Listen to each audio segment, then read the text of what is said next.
Isto é muito importante, preste atenção. Como 90% do consumo de energia, da geração de resíduos, de emissões da casa é no uso, ou seja, quando a gente chega lá, coloca a mala e faz, bom, vou morar aqui na casa, é importante que esses 10% da casa sejam muito bons na forma de revestimento térmico, de acústica, porque isso vai dar um consumo menor. Olá, eu sou Jean de Paola e vou te ensinar a ganhar dinheiro com as suas ações ambientais.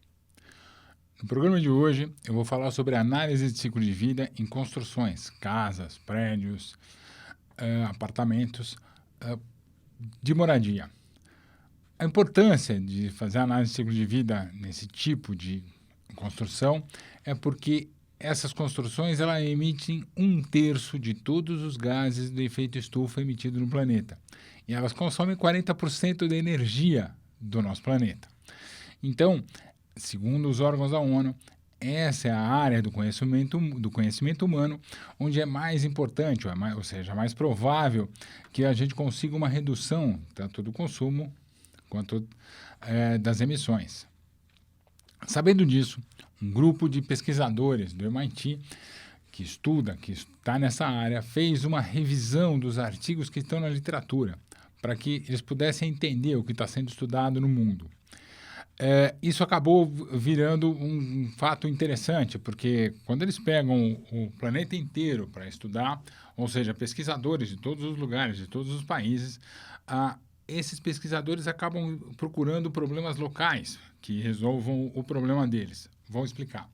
Uma análise de ciclo de vida tem aquelas etapas, né? Então, você tem a extração da matéria-prima, do minério de ferro, da formação do aço, até levar para essa casa, do plantio da madeira, a extração, e levar a madeira para fazer a estrutura de cada uma das matérias-primas para levar para essa casa.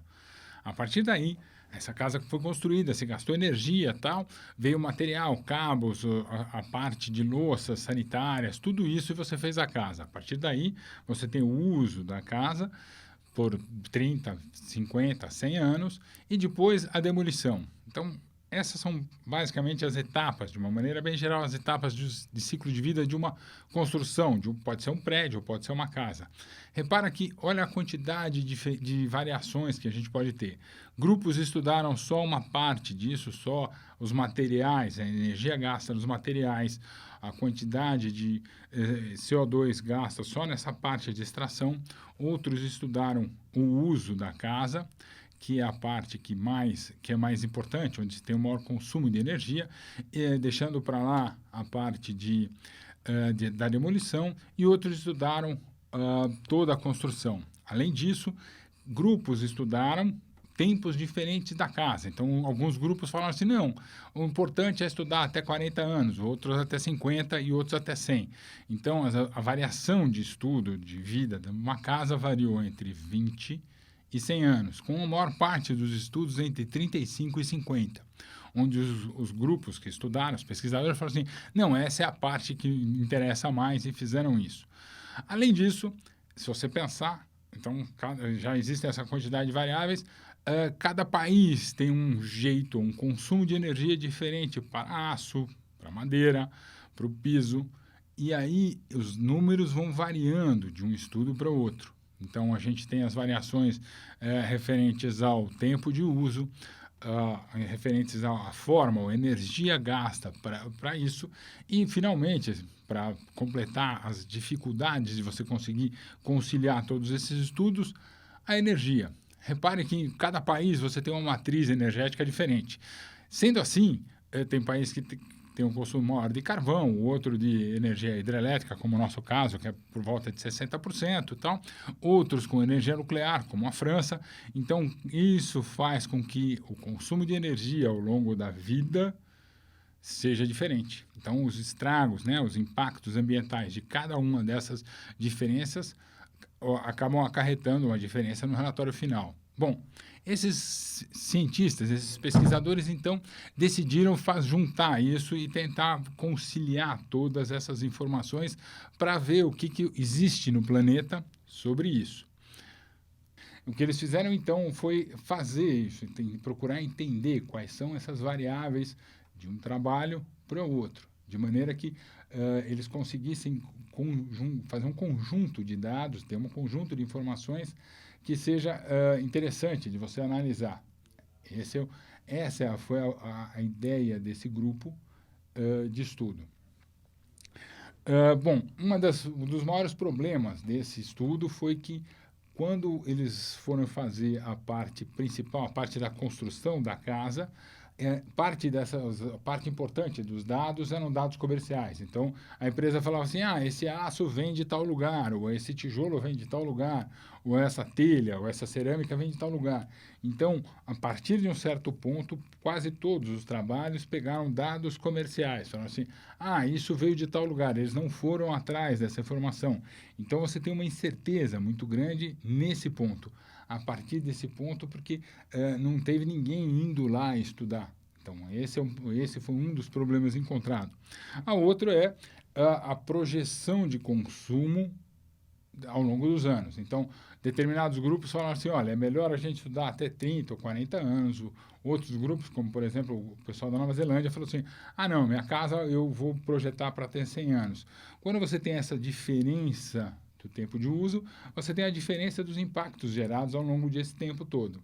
Além do que, o que a gente tem é assim, alguns pesquisadores falam, olha, se você tem 100 anos, ao longo desses 100 anos você tem que fazer uma reforma na casa. E como você faz uma reforma na casa, isso significa que você precisa colocar esse dado da reforma da casa também lá. Então, alguns trabalhos fizeram grupos menores de anos, então 30 anos, onde a construção, você tem a construção, o gasto com a construção, até alguma coisa como a primeira reforma da casa. A partir daí, ele falou assim, não, a análise de ciclo de vida nossa vai até esse ponto. E o outro falou, bom, eu prefiro até 100 anos, que eu tenho uma visão melhor de toda a história da casa. E aí, claro, com as reformas no meio do caminho. Então, dá para entender que a quantidade de variáveis, quando você projeta fazer um estudo de consumo de energia ao longo de 100 anos, é bem grande, né? Você tem... a gente não consegue nem fazer uma projeção de saber quais são as ações que vão subir ou descer.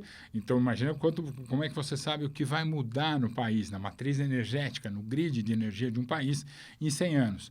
Será que vai ser colocado energia eólica ou solar, alguma coisa assim? Quando você faz isso, o consumo de energia ao longo desse tempo vai mudar, porque a forma de impacto muda. Né? Se ela é a base de, por exemplo, carvão, alguma coisa assim, ela emite muito CO2. Se ao longo do tempo isso mudou, a matriz energética mudou para eólica ou solar, claro que vai ter uma diminuição enorme da geração de CO2 nessa história. Então, existe sim umas incertezas associadas com esse tipo de estudo.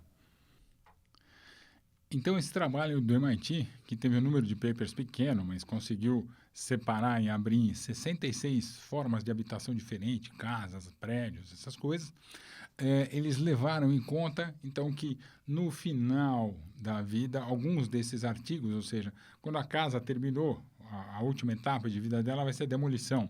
Então, alguns desses artigos falaram assim, olha, a demolição é algo pequeno, você não consome tanta energia, enquanto outros artigos falam, não, né, demolição você gera muito resíduo, então isso é importante, então ele cria um impacto muito grande.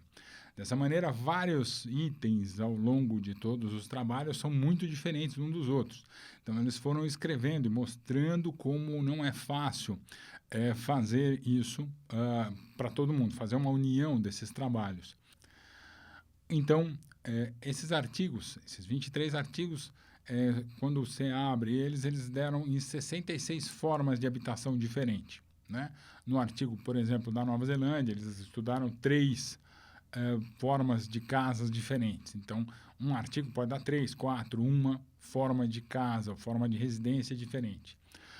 O que se viu é que a última etapa de construção, né, a última etapa da vida é a demolição. Então, a demolição de uma casa, para alguns autores, isso tinha um impacto muito pequeno, para outros autores, como gerava uma quantidade muito grande de resíduos, tinha um impacto maior. Então, até no final da vida, os dados são bastante diferentes de um para outro. Vale lembrar, então, que o dado importante é quando você constrói uma casa, né, quando você constrói uma habitação, um prédio, a energia gasta na construção é 10% de toda a energia gasta ao longo do uso da casa. Então, se você vai fazer um estudo de 20 anos, 30 anos, então, como você faz o estudo de tempo menor, essa primeira parte da construção da casa tem um peso maior na história toda. Se você vai fazer o estudo de uso da casa de 100 anos, claro que essa construção acaba ficando muito pequenininha comparado os gastos, os impactos gerados na construção, acabam ficando muito pequenininhos comparado com o resto. Isso é muito importante, preste atenção. Como 90% do consumo de energia, da geração de resíduos, de emissões da casa é no uso, ou seja, quando a gente chega lá, coloca a mala e faz, bom, vou morar aqui na casa, é importante que esses 10% da casa sejam muito bons na forma de revestimento térmico, de acústica, porque isso vai dar um consumo menor de energia tanto no inverno, ou seja, quando você coloca o aquecimento, quanto no verão, que você liga o ar-condicionado.